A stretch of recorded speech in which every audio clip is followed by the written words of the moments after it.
Welcome to the Ward 7 show, and today we have none other than one of our great educators, Mr. Tracy McDaniel. Tracy, thank you for being with us today for the Ward 7 show. And Tracy, you are the superintendent or the director or the founder of the KIPP Knowledge is Power program in Oklahoma City. Is that correct? That is correct. Well, Tracy, I want to tell you that we've been watching you for a long time. I mean, I know personally I have, and it's been amazing to see how you have navigated through the educational system in Oklahoma and to get to the status that you are today as the director of the KIPP program. And so before we get to what KIPP is and what you do, your background is a little interesting. You know, we're leading into a historical month of African American legacies, and most people know about the Brown versus Board of Education and integration. And integration was a very interesting transition of education in the city of Oklahoma City and the state of Oklahoma. You had some experience as it relates to that. Is that correct? That is correct. We integrated, not only did I integrate high school, we integrated middle school with the Eisenhower Middle School on a minority to majority transfer. And then when I got to high school, they had what you call the cluster plan. And the cluster plan was forced integration by the Supreme Court. And the cluster plan was actually an experiment. They would take a busload of kids. I went to Douglas High School. Okay. They would take a busload of kids for advanced courses, like advanced math courses, and we would go to different schools across the city. So I went to Southeast, and then they have a busload of kids from Southeast would go to Douglas. The problem was we got there 20 minutes late every day, and we missed the classroom instruction by the teacher. Because the bus was late. Because the bus was late. And so when we got to class, they were doing guided practice, but we missed the independent instruction from the teacher. Okay. And so that lasted 1 year. It didn't work, and of course, because no one was passing. And so the next year, the finger plan was in place. And so instead of busing people over for one class, they bus people over to every school. So Douglas integrated Southeast, Capitol Hill, U.S. Grant, Northwest Classen, Old Classen, John Marshall, and Star Spencer, and then all those kids came to Douglas. And so that was the finger plan. That was the finger plan. That was the finger plan. Judge Luther Bohannon, right? Luther Bohannon. I remember him very well. I think that's one plan that everyone can relate to. Absolutely. Is the finger plan. But interesting. And so you graduated from high school and you went to college in Oklahoma. Is that correct? I did. And what college did you attend? I got 2 degrees, 2 undergrads. I had one from Langston University, and then one in business. I had education in Langston and business administration from UCO. Okay. Now, your passion for education. Right. You started with is it Creston Hills? That's correct. Okay. I met you sometime in 94, 95 and was mentoring at your school. That's right. And I have to tell you, I tell this story at so many places, that you probably was the first educator that I met in Oklahoma City that when I walked into the classroom, the conduct of the students was so superior and their educational delivery was just absolutely amazing. And I remember these little children reading poetry. Right. And I mean, when I say reading poetry, they was reciting poetry, and I was just spellbound. And so I started going, who is this guy? And from there, I began to just kind of follow you. And so now you are the director of KIPP, Knowledge is Power program. But there's an interesting story behind that. You took a year off from Oklahoma City. That's correct. And left your family to go to California. Went all over the country, really. To study for this program, just to be a part of the program? I went to Cal Berkeley, to the Haas Business School, prestigious Haas Business School, for 6 weeks to learn education from a business perspective. And then after that, I did 2 sabbaticals, 6 weeks in both of our flagship schools. So the school in Houston, Texas, and the school in New York City. And then we had ongoing professional development for the remainder of that year on how to start a school, how to recruit students, how to teach, so curriculum and instruction, how to deliver a lesson to 5th graders, and then how to grow that school into a middle school. Because what we were doing was replicating the KIPP Foundation schools. And so they had 2 schools at that time, 3 new startups, and then I came aboard in 2002. The sabbatical was in 2001, and we started KIPP in 2002 in Oklahoma City. Today, we have 125 KIPP schools nationwide in 20 states, including Washington, D.C. as well. Okay. And some of the highest performing schools all over the country in every state. Okay. And how many KIPP programs do you have in the state of Oklahoma? We have two. We have one here in Oklahoma City, then we have one in Tulsa that started maybe 3 years after we started in Oklahoma City. Now, the KIPP program in Oklahoma City, you were recently recognized by the mayor before the city council in reference to a prestigious award that you were the recipient of. You as the individual recipient, and also the school has been the recipient of some national awards. That's Can you correct. tell us about what one of them is called, the Blue Ribbon Award? Yeah, Is that correct? Our school was one of 314 schools nationwide to receive the Distinguished Blue Ribbon Award. And they have two categories, Skip. One is for high performance, Okay. and one is for improvement. You very rarely see a minority school get that award for high performance. We got that award for high performance. And then within those 314 schools, they chose 7 national principals of the year, and I received one of those awards. It's called Terrell Bell Award, and so I was one of 7 principals to receive a National Administrative Year Award.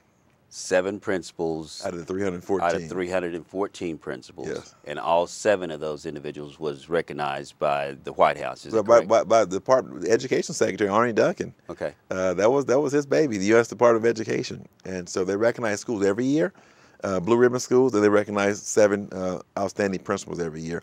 And just based on the results of our school and what our teachers and students and parents have done, I got recognized, with the Bell Award. Okay.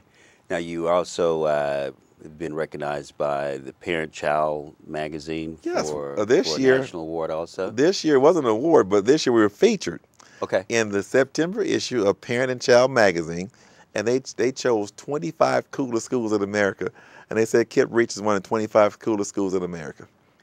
Where do you get your students from? We get it from all over Oklahoma City, primarily though from the Northeast community, but recently we've gotten more from the South side, from the North side. But I would say 60% of our kids are coming from Northeast Oklahoma City. But we probably have about 25 different feeder schools from Oklahoma City Public Schools. Okay. And your diversity of the school? Diversity is changing a little bit. Right now we have 92% minority, which includes 84% African American, 8% Hispanic, and then we have about 3 or 4% white, and then maybe 3 or 4% other. So, but I say 4 years ago we were 99% African American. And so we're getting more diverse. The more publicity and just credit for doing a great job, people are trusting us and coming to our side of town to go to school. Now, I think a lot of people think that KIPP is a school in which you cherry pick the students, and that you actually go out and you do a selection of children from based on past grades or performance at other schools, and you try to solicit them to come to KIPP. Right. That's not the process. That's not the process. I tell people, look at the data. First of all, our kids are coming in. 75% of our kids every single year are coming in 2 and 3 grade levels below in reading and math. And so our job is to catch the kids up. I was told by a person in the district one day that, KIPP is different because you have different parents. And I said, I kind of resent that statement. They said, why? I said, because I have a school downstairs, and I can see that mother of that 2nd grade, frustrated, fussing with the principal. I said, I have the 6th grade sibling upstairs, and she's doing the same thing to me. And are you telling me that's a different parent? And the lady said, well, I hadn't looked at it from that perspective. And so we are the same. We have siblings in those same schools as well. But it's not just KIPP, it's what we do. It's the hard work we do. It's kind of like in sports.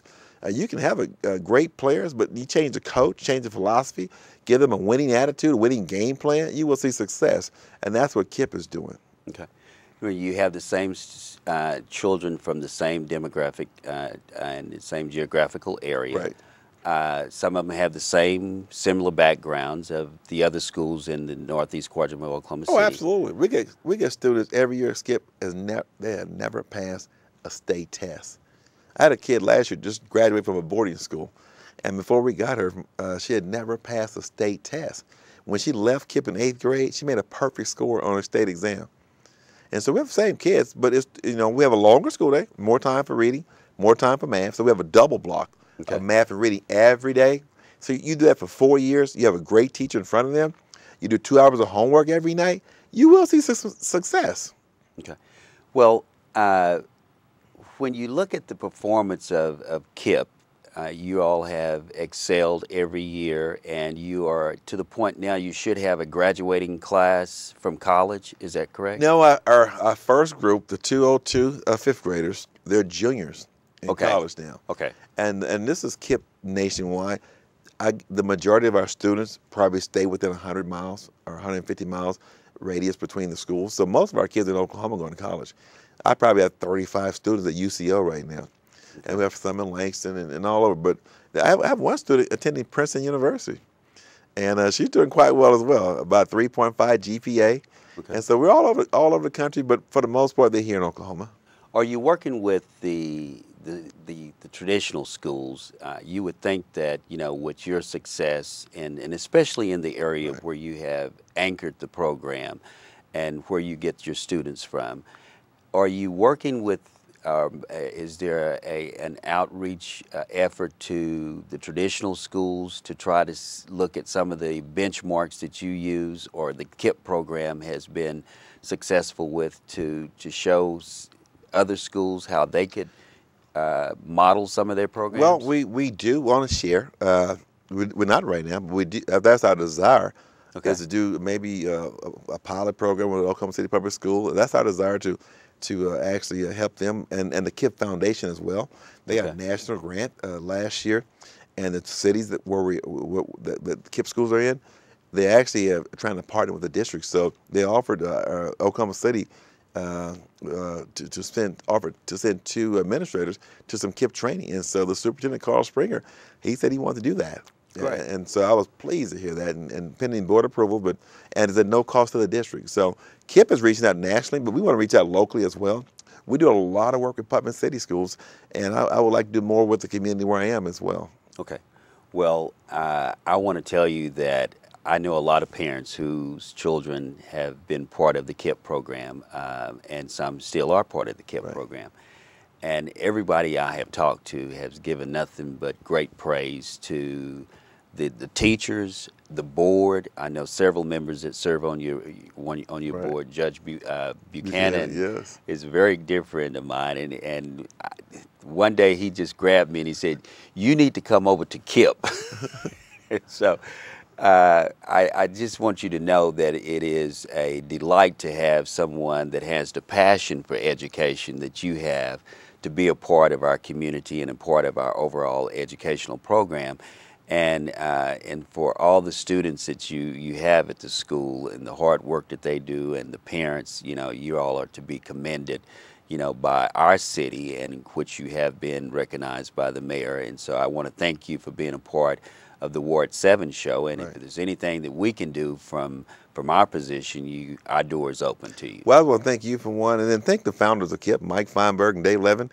They're coming to Oklahoma in March. They've been honored with the Brock Award, so we're looking forward to that. But they gave me an opportunity to start a school here, so I'm in their debt, and I appreciate them. They're going to be in Oklahoma City soon? They're going to be in Oklahoma City March 14th. Both are receiving the Brock Award, so it's a distinguished award. And we're pretty excited, both the Tulsa School and Oklahoma City School, that our founders are coming to one place, one location.